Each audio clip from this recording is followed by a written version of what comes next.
Hello and good day everyone.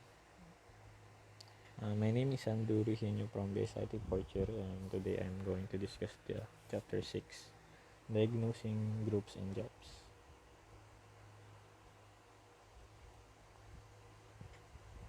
Diagnosing Groups and Jobs. Based on open systems theory, a comprehensive diagnostic framework for organization, group, and job level systems was described. The organization level diagnostic model was elaborated and applied after the organization level. The next two levels of diagnosis are the group and job. Diagnosis of large groups can follow the dimensions and relational fits applicable to organization level diagnosis. In essence, large groups or departments operate much like organizations, and their functioning can be assessed by diagnosing them as organizations. Group level diagnosis. The group level diagnosis gives the practitioner a closer look at what the culture is, how communication flows, and how well each component is aligned with the over, overarching design of the organizations. The outputs examined in this case are team effectiveness, quality of work life, and performance. Inputs. Organization design is clearly the major input to group design. It consists of the design components characterizing the larger organization within which the group is embedded.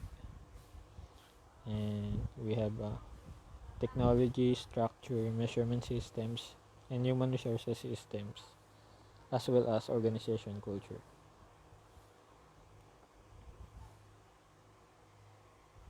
Technology can determine the characteristics of group tasks. Structural systems can specify the level of coordination required among groups.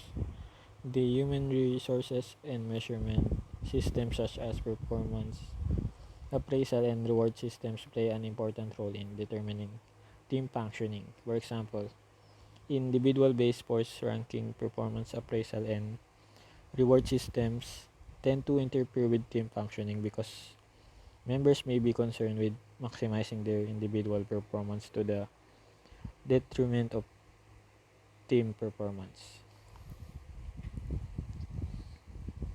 So here's the model of diagnosing organizational system, organization level and group level, and individual level. Design components. Goal, goal clarity involves how well the group understands its objectives in general goals and should be moderately challenging. There should be a method for measuring, monitoring, and feeding back information about goal achievement, and the goals should be clearly understood by all members. Task structure is concerned with how groups work is designed.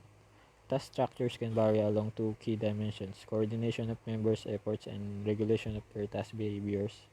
The coordination dimensions involves the degree to which group tasks are structured to promote effective interaction among group members. Coordination is important in groups performing interdependent tasks such as surgical teams and problem-solving groups. Group composition concerns the membership of groups. Members can differ on a number of dimensions having relevance to group behavior. Demographic variables such as age, education, experience, and skills and abilities can affect how people behave and relate to each other in groups. Demographics can determine whether the group is composed of people having task relevant skills and knowledge, including interpersonal skills. People's internal needs also can influence group behaviors. Individual differences in social needs can determine whether group membership is likely to be satisfying or stressful. Team functioning. When we say team functioning is the underlying basis of group life. How members relate to each other is important in work groups because the quality of relationships can affect task performance. In some groups, for example, interpersonal competition and conflict among members result in their providing little support and help for each other. Performance norms are member beliefs about how the group should perform its tasks and include acceptable levels of performance. Norms derive from interactions among members and serve as guides to group behavior. Once members agree on performance norms, either implicitly or explicitly, then members routinely perform tasks according to those norms. For example, members of problem-solving groups often decide early in the life of the group that decision will be made through voting. Voting then becomes a routine part of group task behavior.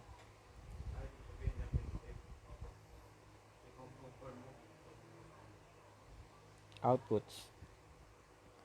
Group effectiveness has two dimensions: performance and quality of work life. Performance is measured in terms of the group's ability to control or reduce costs, increase productivity, or improve quality. When this is a hard measurement of effectiveness, in addition, effectiveness is indicated by the group members' quality of work life.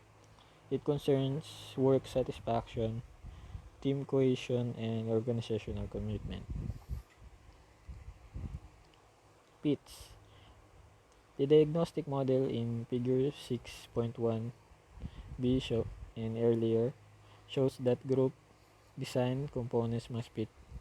Inputs in groups are to be effective in terms of performance and the quality of work life. The research suggests the following fits between the inputs and design's dimensions. Group design should be congruent with the larger organization design. Organization structures with low differentiation and high integration should have work groups that are composed of highly skilled and experienced members performing highly interdependent tasks. When the organization's technology results in independent tasks, coordination among members should be promoted by goal. Clarity, task structure, group composition, performance norms, and team functioning. Conversely, when technology permits independent tasks, the design component should promote individual task performance. And then when the technology is relatively uncertain and requires high amounts of information processing and decision making, then task structure, group composition, performance norms, and team functioning should promote self-regulation. Analysis. The group is having a series ineffective problem-solving meetings. Members report a backlog of unresolved issues, poor use of meeting time, lack of follow-through and decision implementation, and a general dissatisfaction with the team meetings. Examining group inputs and design components and seeing how the two fit can help explain the causes of those group problems. And, and that's all. Thank you for listening. Thank you. And here are my references.